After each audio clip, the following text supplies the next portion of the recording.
శివపురాణం మొదటి భాగం 1వ భాగం ని పూర్తిగా తెలుగు కథ రూపంలో చెబుతాను.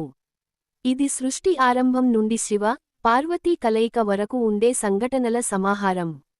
శివపురాణం 1వ భాగం కథ. ఆది సృష్టి. ప్రపంచం ఆరంభంలో శూన్యం మాత్రమే ఉండేది.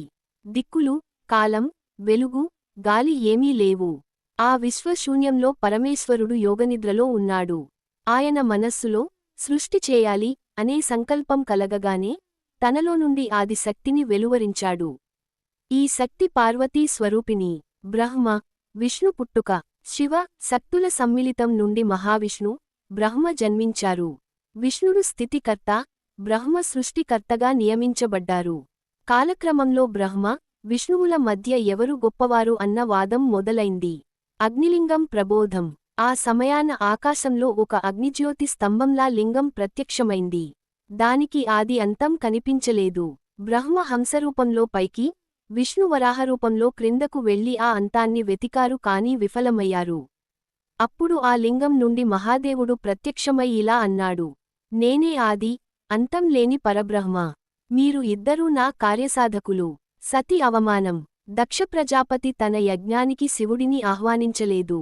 సతి స్వయంగా వెళ్లి తండ్రి అవమానాన్ని తట్టుకోలేక యజ్ఞవేదికలోనే ఆత్మాహుతి చేసుకుంది. శివుడు కోపంతో వీరభద్రుణ్ణి సృష్టించి దక్షుని శిర్ఛేదం చేయించాడు. తరువాత కరుణతో మేక తల జోడించి తిరిగి బ్రతికించాడు. పార్వతీ అవతారం. సతీ పునర్జన్మగా పర్వతరాజ హిమవంతుడు, మేనకలకు పార్వతీగా పుట్టింది. చిన్నప్పటి నుండే ఆమె శివభక్తి పెంచుకొని ఆయనను పొందాలని కఠోర తపస్సు ప్రారంభించింది. మన్మథుని దహనం. తారకాసురుని వధ శివపుత్రుడే చేయగలడని వరం ఉండటంతో దేవతలు శివుడి వివాహం జరగాలని చూశారు.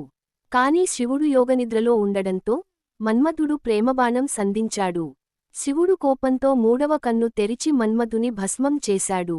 తరువాత రతి ప్రార్థనతో శరీరంలేని, అనంగా, రూపంలో తిరిగి జీవింపజేశాడు. శివ, పార్వతీ వివాహం. పార్వతీ తపస్సుకు ప్రసన్నమై శివుడు ఆమెను అంగీకరించాడు. హిమవంతుడు, దేవతలు, ఋషులు అందరూ కలసి మహోత్సవంగా వివాహం జరిపారు. తరువాత కార్తికేయుడు పుట్టి తారకాసురుని సంహరించాడు. సారాంశం 1వ భాగం. సృష్టి ఆరంభం. శివ, శక్తుల ప్రబోధం. బ్రహ్మ, విష్ణువులకు శివతత్వ దర్శనం. సతి అవమానం, ఆత్మాహుతి. పార్వతీ జననం, తపస్సు. మన్మథ దహనం. శివ, పార్వతీ వివాహం. కార్తికేయ జననం, తారకాసుర వధ.